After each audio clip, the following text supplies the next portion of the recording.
আসসালামু আলাইকুম। পল্লী কৃষি খামার ইউটিউব চ্যানেলে আপনাদের জানাচ্ছি আন্তরিক শুভেচ্ছা ও অভিনন্দন। আপনারা অনেকেই বলেছেন যে কবুতরের খাঁচায় আমরা কি দেশি মুরগি পালন করতে পারবো কিনা। হ্যাঁ, অবশ্যই পারবেন। কিভাবে পারবেন, একটি খাঁচাতে কতগুলো মুরগি রাখতে পারবেন, কিভাবে খাদ্য ম্যানেজমেন্ট বা ওষুধ দিবেন, তারই প্রেক্ষিতে আজকের এই ভিডিওটি সঙ্গেই থাকুন। তাহলে চলুন আমরা জেনে নেই কিভাবে আমরা কবুতরের খাঁচায় মুরগি পালন করব, দেশি মুরগি। আপনারা যারা অনেকেই বলছিলেন যে কবুতরের খাঁচায় আসলে কিভাবে মুরগি পালন করা যায় এবং একটি খাঁচার মধ্যে কতগুলো মুরগি রাখা যায়। তো এখানে আমার যে মুরগি দেখতে পাচ্ছেন 5টি, মোরগ আছে 2টি এবং মুরগি আছে মোটামুটি 3টি। তো এর পিছনে কারণ হচ্ছে 3টি মুরগি হচ্ছে উমে বসছে, এক কথা কুচে ধরছে, এবং 2টা মোরগ রাখছি।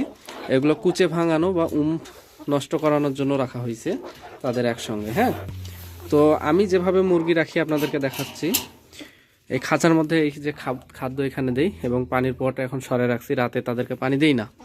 তো এখানে দেখুন, এখানেও মুরগি আছে আমার 3টি মুরগি এবং একটা মোরগ। আমি প্রত্যেকটা খাঁচায় তাদের থেকে ডিম বাচ্চা করানোর জন্য, এক কথা ব্রিডিংয়ের জন্য আমি এই কাজটা করি যে 3টা মুরগি এক খাঁচায় রাখি প্লাস একটা মোরগ। সেক্ষেত্রে বীজ ডিমটা আমার খুব ভালো পাই এবং জায়গাও তাদের মোটামুটি ভালো থাকে বা ভালো অবস্থানে আছে। হ্যাঁ, তো এর বেশি রাখা উচিত না, কারণ একটি খাঁচার দৈর্ঘ্য হয় 18x24 এবং সেগুলো ডিম দিয়ে এখানে দেখুন মুরগিকে ডিমে বসানো হয়েছে। তো সবসময় এদেরকে খাদ্য দিয়ে রাখা হয় না, খাদ্য রাতে দিই না। তো এই যে উমে বসে একজন, ওই ডিমগুলো দিয়ে এখানে দেওয়া আছে, 17-18টা ডিম দেওয়া আছে একে। এবং ওইখানে যেটা ছিল ওটার বাচ্চা ফুটছে। তো মোটামুটি আমি কয়টা করে রাখতেছি তাহলে 4টা। এবং খাদ্য হিসেবে যা ব্যবহার করতেছি আপনাদেরকে জানাবো।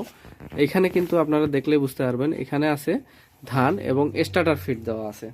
ধান এবং স্টার্টার ফিড তাদেরকে আমি খাদ্য হিসেবে দিই। আর যদি আমি এখানে আপনাদেরকে দেখাই আসলে খাদ্যগুলো নষ্ট করতেছে, আপনাদেরকে দেখাই। এখানে আমি পানি দিয়ে রাখছি প্লাস স্টার্টার ফিড দিয়ে রাখছিলাম। তো খাবারগুলো সে ফেলে দিছে এবং এর নিচে দেখছেন বাচ্চা, এটা নিচে রাখছি। এখন কেন নিচে রাখছি সেটা আমি এখন কিছুক্ষণের ভিতর আপনাদেরকে বলবো কেন নিচে রাখছি। এই যে বাচ্চা ফুটছে, এখানে মোটামুটি 1 2 3 4 7টি বাচ্চা আছে, আর কয়েকটি 2টা ডিম ফুটতে বাকি আছে। প্লাস তার পাশাপাশি আর যেটা সমস্যা সেটাও বলতেছি, কিছু বাচ্চা মরছে আমার গাফিলতির কারণে, সেটাও দেখাচ্ছি আসলে কি সমস্যা হয়েছিল।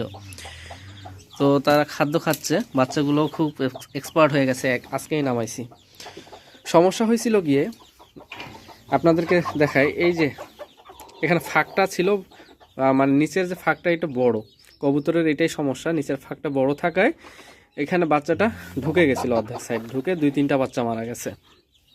আসলে ওই মানে এইখান থেকে পড়ে গিয়ে ওই নিচে গিয়ে মরছে। তো সেগুলো লক্ষ্য করতে পারিনি বিধায় আসলে সমস্যা। আসলে একটু দেখাশোনা করলে আপনারা চাইলে বিল্ডিং বাড়িতে আপনারা কি করতে পারবেন, বিল্ডিং বাড়িতেও আপনারা সুন্দরভাবে দেশি মুরগি পালন করতে পারবেন। অনেকে বলতেছেন ভাইয়া দেশি মুরগি পালন করব, বিল্ডিং বাড়িতে একটা ভিডিও দেন।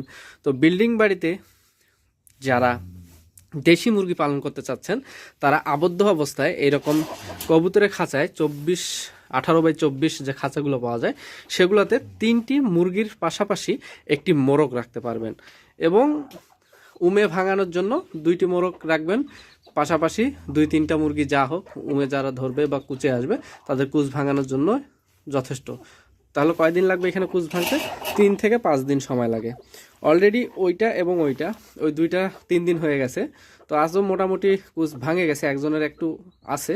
তো ওই 2টা ইনশাল্লাহ কালকেই ভেঙে যাবে। এবং এপাশে এটা নতুন, আজকেই কুচে আসছে বা উমে আসছে, এটা এখন 3-4 দিন রাখতে হবে। তো এই মোরগের কাজ কিন্তু এগুলাই।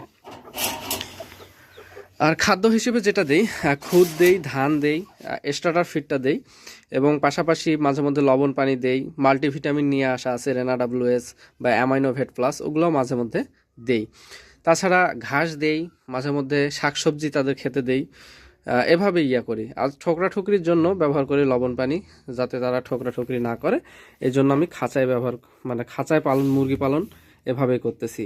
তো এখান থেকে আমার ডেইলি কিন্তু দেখুন 1 2 3 4 5 6 7 এবং এখানে 8, মানে 8টি মুরগি থেকে আমি ডেইলি 2টি করে ডিম পাচ্ছি।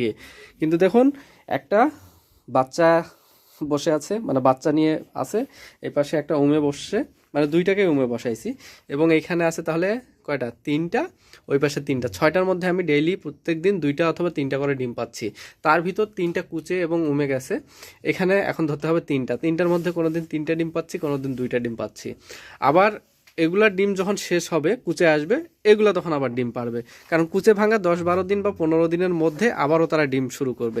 এভাবে ডিম দিতে দিতে একটা সময় হবে কি, এরা পাকিস্তানি মুরগির মতো ডিম দিয়ে যাবে, বা লেয়ার মুরগির মতো শুধু ডিমেই দিবে, আর এরা কুচেও আসবে না, উমেও বসবে না। যখন আপনারা 2-3 বার এই মোরগ দিয়ে মানে কুচে ভাঙাবেন, তখন দেখবেন যে এরা আর কুচে বসবে না বা উমেও বসবে না, লেয়ার মুরগির মতো ডেইলি ডিম পাচ্ছে। হয়তো ভিডিওটি ভালো লেগেছে, যদি ভিডিওটি ভালো লেগে থাকে তাহলে অবশ্যই ভিডিওটি লাইক করবেন, শেয়ার করবেন। আর যারা চাচ্ছেন খাঁচার মধ্যে পালন করতে, তাদের জন্য মানে আজকের এই ভিডিওটি, যারা বিল্ডিং বাড়িতে কি করতে যাচ্ছেন, মুরগি পালন করতে যাচ্ছেন। তো সকলেই দোয়া করবেন। আসসালামু আলাইকুম।